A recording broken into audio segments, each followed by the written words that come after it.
عمر کا سر حسین کا بدلہ ہے اور حفص کا سر علی بن حسین کا سر کا، اگرچہ یہ دونوں کے برابر نہیں ہو سکتے۔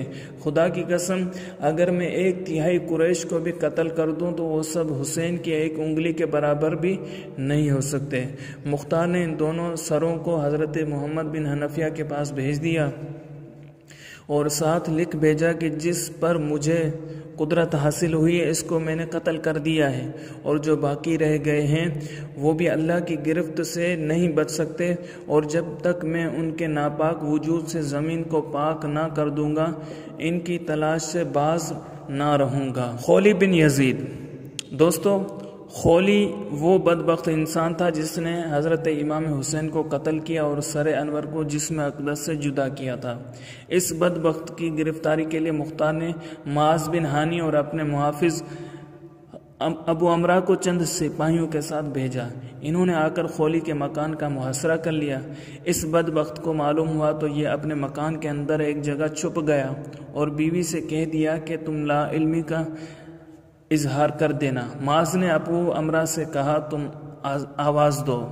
آواز سن کر خولی کی بیوی باہر نکلی۔ انہوں نے کہا تمہارا شوہر کہاں ہے؟ اس نے زبان سے تو کہا کہ مجھے نہیں معلوم وہ کہاں ہے، اور ہاتھ کے اشارے سے اس کے چھپنے کا مقام بتا دیا۔ یہ اس جگہ پہنچے اور اس کو گرفتار کر لیا۔ مختار کے سامنے پیش کیا گیا۔ اس نے اس کے قتل اور جلانے کا حکم دیا۔ چنانچہ اس بدبخت کو پہلے قتل کیا گیا اور پھر جلا دیا گیا۔ خولی کی بیوی عیوف بنت مالک بن نہار حضر موت کی رہنے والی تھی۔ جس دن سے خولی حضرت حسین کا سر لایا تھا اس دن سے وہ اس کی دشمن ہو گئی تھی۔ مسلم بن عبداللہ دبابی کہتا ہے کہ ہم شمر دل جوشن کے ہمراہ تیز رو گھوڑوں پر سوار ہو کر کوفہ سے نکلے۔ مختار کے غلام ضربی نے ہمارا تعاقب کیا۔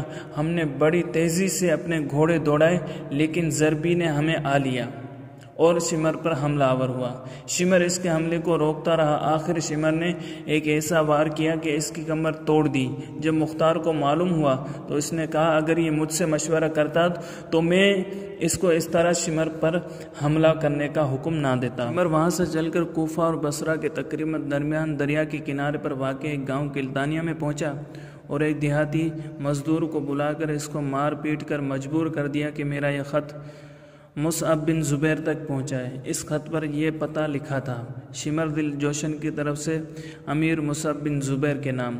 وہ مزدور اس خط کو لے کر روانہ ہوا۔ راستے میں ایک بڑا گاؤں آباد تھا۔ اس میں پہنچ کر وہ مزدور اپنے ایک جاننے والے مزدور دوست سے ملا اور اس سے شمر کی سختی اور زیادتی کی شکایت کر رہا تھا۔ اتفاق سے اسی گاؤں میں مختار کے محافظ دستے کا رئیس ابو امرا چند سپاہیوں کے ساتھ جنگی چوکی قائم کرنے کے لیے آیا ہوا تھا۔ اس وقت جبکہ وہ دونوں مزدور باتیں کر رہے تھے مختار کا ایک سپاہی عبد الرحمن بن عبید وہاں سے گزرا۔ اس نے اس مزدور کے ہاتھ میں شمر کا وہ خط دیکھا اور پتہ پڑھ کر مزدور سے پوچھا کہ شمر کہاں ہے؟ مزدور نے بتا دیا۔ اس سپاہی نے فوراً آ کر ابو امرا کو بتایا۔ یہ اسی وقت اپنے سپاہیوں کے ساتھ اس کی طرف چلے۔ مسلم بن عبداللہ کہتا ہے میں نے شمر سے کہا ہمیں یہاں سے چلے جانا چاہیے کیونکہ یہاں مجھے خوف سا محسوس ہوتا ہے۔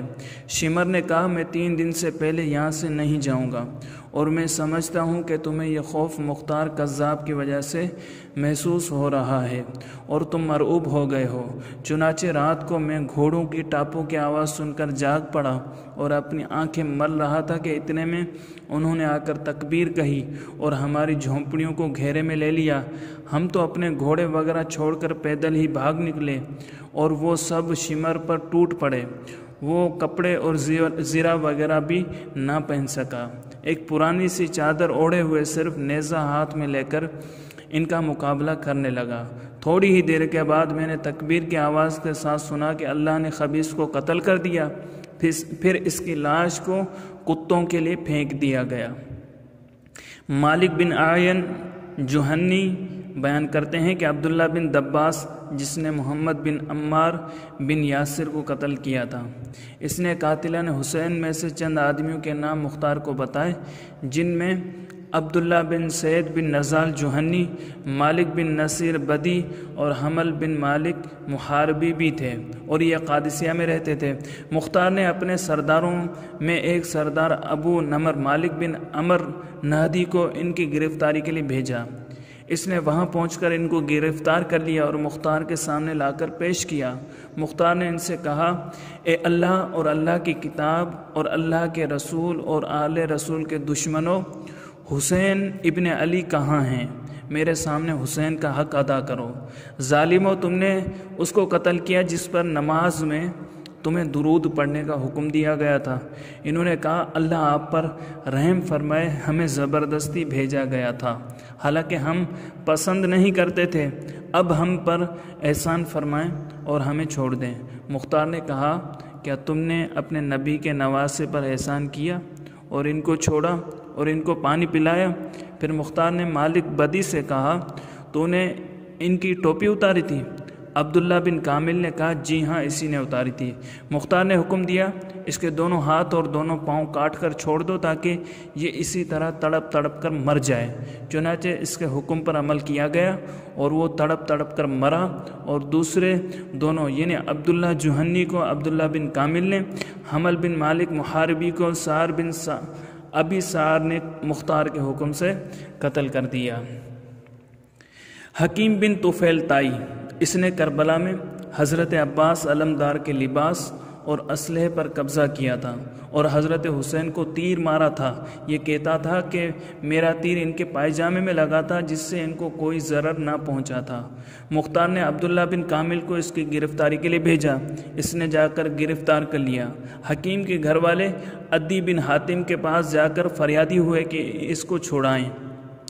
مختار عدی کی قدر اور احترام کرتا تھا۔ عدی مختار کے پاس برائے سفارش آئے۔ سپاہیوں کو راستے میں معلوم ہوا تو انہوں نے عبداللہ بن کامل سے کہا کہ مختار عدی کی سفارش قبول کر لے گا اور یہ خبیث بچ جائے گا، حالانکہ آپ اس کے جرم سے بخوبی واقف ہیں۔ بہتر یہ ہے کہ ہم اس کو مختار کے پاس نہ لے جائیں اور قتل کر دیں۔ ابن کامل نے اجازت دے دی، چنانچہ اس کو ایک مکان میں لے گئے اور کہا، تو نے ابن علی کا لباس اتارا تھا، ہم تیرا لباس اتارتے ہیں۔ چنانچہ انہوں نے اس کے سب کپڑے اتار دیے اور بنہانا کر دیا۔ پھر کہا، تو نے حضرت حسین کو تیر مارا تھا، اب ہم تجھے تیروں کا نشانہ بناتے ہیں۔ یہ کہہ کر تیروں سے اس کو ہلاک کر دیا۔ ادھر عدی مختار کے پاس پہنچے۔ مختار نے ان کا احترام کیا اور آنے کی غرض پوچھی۔ عدی نے بیان کی۔ مختار نے کہا، ابو ظریف، تم قاتلان حسین کی سفارش کرتے ہو۔ عدی نے کہا، اس پر جھوٹا الزام ہے۔ مختار نے کہا، اگر یہ سچ ہے تو ہم اس کو چھوڑ دیں گے۔ ابھی یہ گفتگو ہو رہی تھی کہ ابن کامل نے آ کر حکیم کے قتل کی اطلاع دی۔ مختار نے کہا، تم نے اس کو میرے پاس لائے بغیر اتنی جلدی کیوں قتل کر دیا؟ دیکھو یہ عدی اس کی سفارش کے لیے آئے ہیں اور یہ اس بات کے اہل ہیں کہ ان کی سفارش قبول کی جائے۔ ابن کامل نے کہا، آپ کے لوگوں نے نہ مانا اور میں مجبور ہو گیا۔ عدی نے ابن کامل کو برا بھلا کہا۔ ابن کامل بھی جواب دینے لگے۔ مختار نے اس کو خاموش رہنے کی ہدایت کی۔ عدی ناراض ہو کر آ گئے۔ ابو سعید سیفل کہتے ہیں کہ سار حنفی نے مختار کو چند قاتلان حسین کا پتہ بتایا۔ مختار نے عبداللہ بن کامل کو ان کی گرفتاری کے لیے بھیجا۔ اس نے ان میں سے زیاد بن مالک، عمران بن خالد، عبد الرحمن بن ابی خشارۃ البجلی اور عبداللہ بن قیس خوانی کو گرفتار کیا اور مختار کے سامنے پیش کیا۔ مختار نے ان سے پوچھا، اے صالحین اور جنت کے نوجوانوں کے سردار کے قاتلوں، بے شک اللہ آج تم سے بدلہ لے گا۔ بے شک وہ ورث آج تمہارے لیے بڑا منحوس دن لے کر آئی ہے، وہ ورث جو حضرت حسین کے ساتھ تھی جس پر انہوں نے قبضہ کیا تھا۔ مختار نے حکم دیا، سر بازار ان کی گردنیں مارو۔ پس ان کے ساتھ ایسا ہی کیا گیا۔ زید بن رقاد، اس ظالم نے حضرت عبداللہ بن مسلم بن عقیل کے تیر مارا تھا جو ان کی پیشانی میں لگا تھا۔ انہوں نے اپنی پیشانی کو بچانے کے لیے اس پر اپنا ہاتھ رکھ لیا، مگر تیر ایسا لگا کہ ہاتھ بھی پیشانی کے ساتھ پیوست ہو گیا اور جدا نہ ہو سکا۔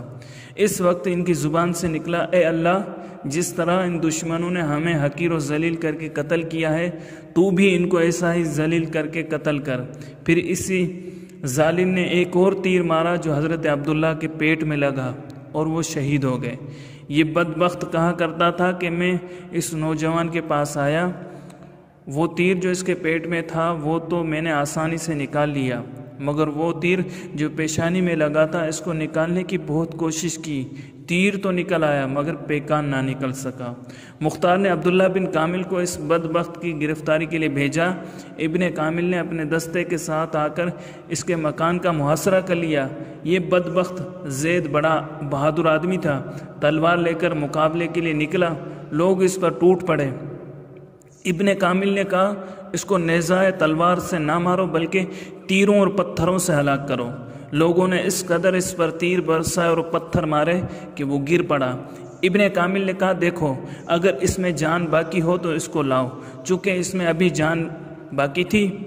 لوگ اس کو لائے، ابن کامل نے آگ منگوائی اور اس کو فنا فی النار کر دیا۔ عمر بن صبی، یہ بدبخت کہا کرتا تھا کہ میں نے حسین کے رفقا کو تیروں سے زخمی کیا تھا، کسی کو قتل نہیں کیا تھا۔ مختار نے آدھی رات کے وقت اس کی گرفتاری کے لیے پولیس کو بھیجا۔ یہ اس وقت اپنے مکان کی چھت پر اپنی تلوار تکیے کے نیچے رکھے بے خبر سو رہا تھا۔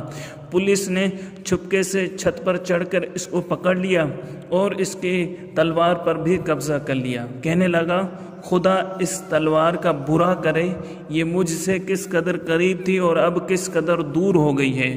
پولیس نے اس کو مختار کے سامنے لا کر پیش کیا۔ اس نے حکم دیا، صبح تک اس کو قید میں رکھو۔ جب صبح ہوئی، دربار عام لگا اور بہت سے لوگ جمع ہو گئے تو اس کو لایا گیا۔ اس نے بھرے دربار میں کہا، اے گروہ کفار و فجار، اگر میرے ہاتھ میں تلوار ہوتی تو تمہیں معلوم ہو جاتا کہ میں بزدل اور کمزور نہیں ہوں، یہ بات میرے لیے مسرت کا باعث ہوتی اگر میں تمہارے علاوہ کسی اور کے ہاتھ سے قتل ہوتا، کیونکہ میں تم لوگوں کو بدترین خلائق سمجھتا ہوں۔ کاش اس وقت بھی تلوار میرے ہاتھ میں ہوتی اور میں تھوڑی دیر تک تمہارا مقابلہ کرتا۔ اس کے بعد اس نے اپنے پاس کھڑے ہوئے ابن کامل کے آنکھ پر مکہ مارا۔ ابن کامل نے ہنس کر اس کا ہاتھ پکڑا اور کہنے لگا، یہ شخص کہتا ہے کہ میں نے آل محمد صلی اللہ علیہ وسلم کو نیزوں سے زخمی کیا ہے، اب اس کے بارے میں آپ ہمیں حکم دیجئے۔ مختار نے کہا، نیزے لاؤ اور اس کو نیزوں سے گھائل کر دو۔ چنانچہ اس کو نیزے مار مار کر ہلاک کر دیا گیا۔ موسیٰ بن عامر فرماتے ہیں، بے شک مختار نے کہا، قاتلان حسین کو تلاش کر کے میرے پاس لاؤ، کیونکہ جب تک میں ان کے ناپاک وجود سے پوری زمین اور شہر کو پاک نہ کر دوں گا، مجھے کھانا پینا اچھا نہیں لگتا۔ مختار کے اس جذبے اور خون حسین کے انتقام لینے کی وجہ سے عوام و خواص کثیر تعداد میں اس کے ساتھ اور اس کے معتقد ہو گئے تھے۔